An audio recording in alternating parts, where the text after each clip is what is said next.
arrête d'avoir peur de chanter de la gorge parce que j'ai une petite nouvelle pour toi. La voix, elle est toujours créée dans la gorge.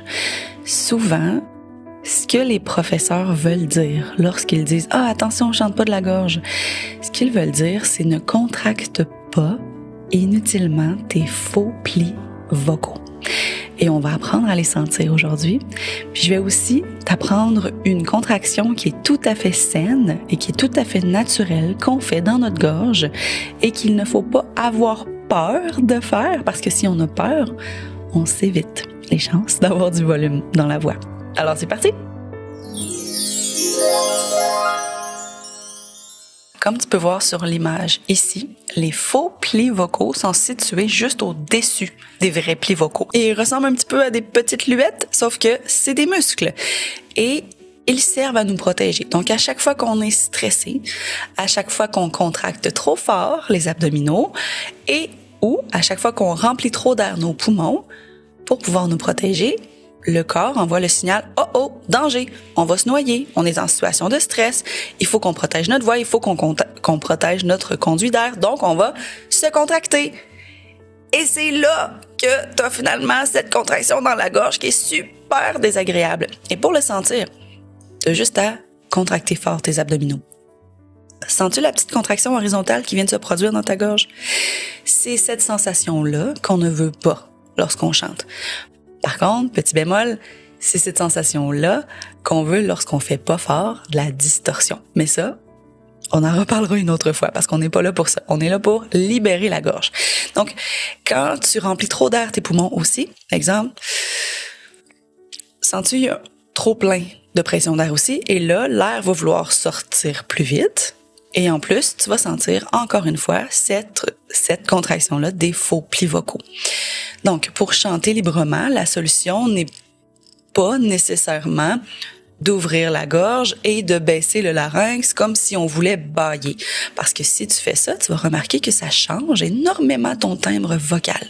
Donc, si au lieu de faire « Ah », je fais « Ah », ben, ça fait pour un certain style, mais ça dépend de ce que tu veux chanter. Donc, pour l'opéra, c'est parfait. Pour le chant classique, c'est parfait. Pour le chant choral, génial. Pour quelques styles, il n'y a pas de problème, mais ce n'est pas nécessairement la solution. La solution, c'est d'apprendre à contrôler, rétracter les faux plis vocaux. Et c'est ça qu'on fait. Donc, en premier, on a senti la contraction des faux plis vocaux. Donc, on contracte les abdos, on les sent se resserrer, puis on peut même sentir une différence dans sa gorge. Et là, je vous entends déjà me dire, oui, mais Pink, elle contracte très fort ses abdominaux. On l'a vu, il y a quelqu'un qui lui marchait sur le ventre pendant qu'elle chantait. Oui, parce que Pink a appris à rétracter les faux plis vocaux tout en contractant ses abdominaux. Parce que pour elle, ses abdominaux, ils sont pas importants pour chanter. Ils sont importants pour faire ses acrobaties en spectacle. Donc, à moins que tu sois danseur, que tu fasses des acrobaties, tu n'as pas besoin de tes abdominaux pour chanter. Tu n'as pas besoin de contracter inutilement tes abdominaux. Tu peux les laisser tranquilles. Et maintenant, on va venir sentir l'ouverture des faux plis vocaux. Parce qu'il faut savoir que dans la vie de tous les jours, comme en ce moment, mes faux plis vocaux sont présents. On appelle ça des faux plis vocaux centrés. Donc, ils sont là, ils sont pas contractés, mais ils peuvent créer une mini-résistance dans ma gorge. Mais pas parce qu'ils sont contractés, mais juste parce qu'ils sont là. Comme on peut voir sur l'image, là, c'est pas lisse. Par contre, ce qu'on veut arriver à faire, si jamais on a besoin de danser, on a besoin de contracter les abdos pour faire des acrobaties, ou si on a trop le réflexe de contracter le ventre et on veut justement les rétracter, c'est pas les seules raisons aussi. Si on veut finalement ouvrir la gorge, chose qui est pas nécessaire en tout temps lorsqu'on chante en passant. Mais si tu veux réussir à ouvrir la gorge, il faut réussir à rétracter les faux plis vocaux. Et là, je te fais sentir comment on fait ça. Je vais te donner plusieurs méthodes pour que tu puisses trouver la tienne. On va en expérimenter plusieurs. Mais avant toute chose, il y a un truc que j'adore faire pour qu'on puisse entendre justement les faux plis vocaux. Est-ce qu'ils sont présents, oui ou non? C'est de se boucher les oreilles. Donc, les deux doigts, comme ça. Poup, poup. Et ensuite, on va inspirer, expirer par la bouche. OK? On va faire... As-tu entendu à l'intérieur de toi ta respiration? Tu vas me dire, mais bien sûr, j'ai respiré. Attends. Parce que si tu ouvres la gorge, si tu t'imagines, exemple, que tu as 2 rideaux dans la gorge et que tu veux ouvrir les rideaux comme le théâtre commence. Ou que tu te positionnes dans la position de « Oh my God, t'es sérieux? Tu m'annonces ça, là? » Surprise! Ça se peut que tu sentes l'ouverture de ta gorge se faire, mais c'est pas la position du bâillement. Le bâillement, ça, c'est vraiment le larynx qui descend. C'est vraiment pas la même position. C'est plus comme wow! Ça va donner un peu cette voix-là. Et non wow! Si tu ouvres la voix, OK? Si tu utilises ta voix sur cette position-là, ça va donner plus ah! Ah! Un autre truc pour les ouvrir et savoir si ça fonctionne, c'est qu'en fait, lorsque tu vas inspirer, expirer par la bouche en ayant l'impression d'ouvrir cette fameuse gorge horizontalement comme ça, c'est que tu n'entendras plus ta respiration dans tes oreilles. J'entends plus rien. Donc, je le sais que ça a fonctionné. Donc, il y a le « Oh my God ». Il y a aussi faire semblant que tu sens une fleur. T'es comme « elle sent donc bien bonne ». Donc, tu sens la fleur. Ça se peut que ça ouvre. Tu peux faire aussi le pré-bâillement. Pas le bâillement complet, mais « Oh, je suis un peu fatiguée ». Tu vérifies. Est-ce que tu entends la respiration passer? Oui ou non? Bien sûr que si tu le fais dans un micro, tu vas entendre la respiration passer sur tes dents. Parce que, je sais pas, je vais le faire, là. Moi, en dedans de moi, j'entends rien.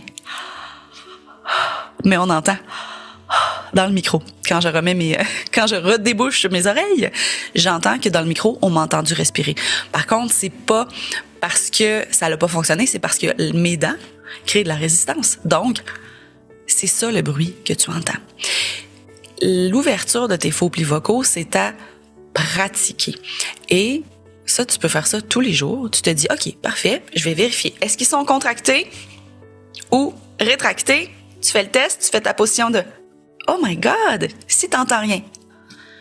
Essaie de garder cette position et fais une note. Ah! Le but, c'est pas que tu le fasses nécessairement le plus longtemps possible. C'est juste de préserver la position pendant que tu fais une note. Ensuite, tu essaies de préserver la position. Encore une fois, fais le test autant de fois que tu en as de besoin. Il n'y a rien de mal à prendre son temps. C'est comme ça que tu vas te créer les connexions. C'est comme ça que tu vas créer les réflexes musculaires et que ça va devenir un automatisme. Mais pour l'instant, c'est très normal que tu aies l'impression de faire « Oh, à chaque fois que je vais respirer, il faut que je fasse ça. » Oui, pour l'instant, pour le pratiquer. Mais je te répète, l'ouverture, la rétraction des faux plis vocaux, c'est pas nécessairement utilisable sur toutes les phrases de ta vie. Par contre, je te conseille fortement de le faire, surtout si tu veux faire du belting. Et le belting, ça, on en reparlera dans une autre vidéo. Mais sinon, en attendant, si tu veux avoir ma formation complète sur le belting, je t'ai préenregistré un cours complet. C'est une heure d'explication complète, d'exercices pour le comprendre, pour le pratiquer, l'entraîner et le maîtriser. Donc, tout est là, ici. Je vais mettre le lien justement en bas dans la description. Et en passant aussi, si vous aimeriez consulter mes autres cours préenregistrés, j'en ai plein sur plein de techniques. J'offre aussi des évaluations vocales où tu peux enregistrer une vidéo de toi de maximum 5 minutes. Tu me l'envoies et moi, je te renvoie une vidéo avec avis et conseils et exercices pour t'aider à t'améliorer. Mais tout ça se retrouve sur mon site genevièveparé-music.ca. Et maintenant, rapidement, je te montre la sensation de contraction qui est tout à fait saine, qu'on peut faire dans sa gorge et qui s'appelle le twang. Et le twang, c'est à ne pas confondre avec le son d'un canard. Ça, c'est un twang exagéré, c'est même un twang nasal. Le twang que je veux te faire sentir, c'est justement une contraction des muscles qui contrôlent ton épiglotte, donc du sphincter arrêt-épiglottique. Et ça se peut que tu sentes un peu comme un effet bec dans ta gorge. C'est un peu spécial là, comme sensation, là. Mais là, je vais te le faire exagérer juste pour que tu sentes la différence entre la gorge ouverte, comme « Ah !» et cette fameuse nouvelle contraction qui est pas du tout nocive et qui apporte volume dans la voix dans tous les styles en passant, autant opéra, classique que jazz, que blues, peu importe, rock. OK? Donc, on alterne entre « Ah » et « Bleh » Ah! Donc, tout ça, c'est exagéré, bien sûr. OK? C'est pas comme ça qu'on va chanter spécifiquement, mais on utilise cette contraction-là pour découvrir et surtout se rendre compte que, mais c'est vrai, ça fait pas mal. Mais ça va te faire mal, par exemple, si tu remplis trop d'air tes poumons, et ça va te faire mal aussi si tu pousses l'air. Donc, à noter qu'on ne doit jamais pousser l'air pour chanter. Même s'il y a du volume, même si je fais « Oh », je n'ai pas poussé l'air. Parce que pousser l'air, ça aurait donné « Oh », quelque chose comme ça. C'est pas l'idéal, hein? C'est pas ce qui est le plus beau non plus. Donc, cette fameuse technique de twang, ça s'apprend, ça se développe bien sûr, mais au moins maintenant tu connais la sensation qui est pas du tout nocive à avoir dans sa gorge et qui en plus crée une petite fermeture. Donc quand on dit ouvrez la gorge pour plus de puissance, et oui et non, parce que oui l'ouverture comme ça, mais on a une contraction comme ça. Oh! Je viens d'ouvrir la gorge et de contracter mon sphincter arépiglotique, de faire du twang. C'est comme ça qu'on obtient du volume sainement, sans se blesser.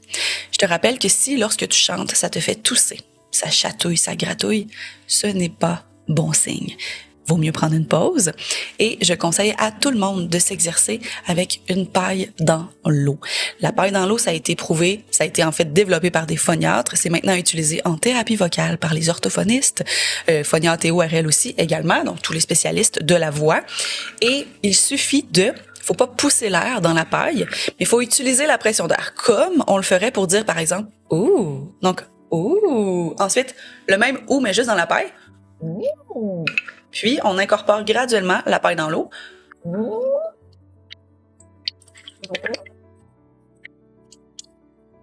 Donc, cet exercice est magique parce que ça masse la voix, ça aide les plis vocaux à se rééquilibrer, ça t'aide à développer aussi une très bonne pression d'air, une meilleure respiration. C'est vraiment génial. Donc, si tu sens que ta voix elle est fatiguée, et même petit secret, moi, c'est mon échauffement vocal de tous les jours. Alors, si tu sens que ta voix est fatiguée, fais 5 minutes de paille dans l'eau. Tu commences ta journée, tu veux bien chanter? Fais 5 minutes de paille dans l'eau. De haut en bas, de bas en haut, sans forcer, en gardant les petites bulles constantes. Attention, ce n'est pas une poussée d'air. Si jamais tu as un couvercle hermétique, enlève-le. On veut pas que ça soit hermétique, OK? On veut que l'air puisse sortir.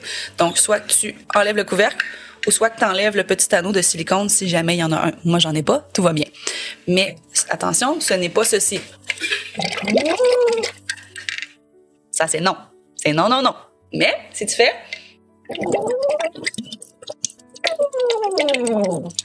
la perfectionne. Alors, si vous voulez plus de contenu comme celui-ci, n'hésitez pas à vous abonner, liker la vidéo, commenter. Et si je peux répondre à vos questions, n'hésitez pas, écrivez-moi dans les commentaires, ça va me faire plaisir d'y répondre. Et sinon, n'oubliez pas que tous mes services sont disponibles sur le genevièveparimusic.ca. À la prochaine!